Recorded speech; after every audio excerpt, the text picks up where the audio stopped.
Okay, here's the deal. One of the things that you no longer have to worry about in your job search is explaining away things that you don't have or gaps in your background. And I want to remind you of this because the hiring process is not about selection, which is what most people think. The hiring process is actually about elimination.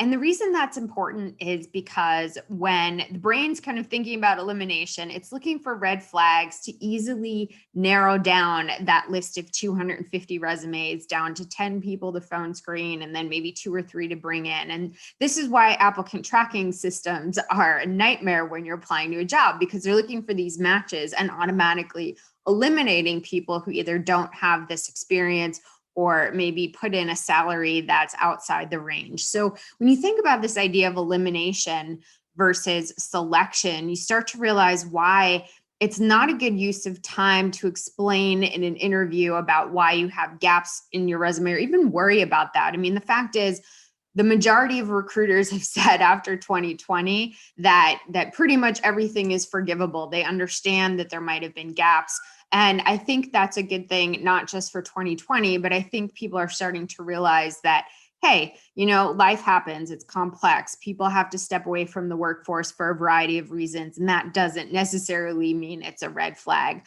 I also think that people are making more switches as industries shift. So these ideas that you have to have every skill on the job rack, or that you're switching industries and you have to worry about that being a concern. The fact is, in the same way there's no perfect job, there's no perfect candidate. So instead of using that time on a resume or time in an interview or space on a resume to explain away why you don't have something or to feel, that you need to be concerned about a gap, use your time to share your strengths. Use your time to confidently talk about what you bring to the job, because the fact is, you wouldn't be applying to this job if you didn't believe that you had the skills to do it. So spend your time showing the hiring manager exactly the value you bring to the table.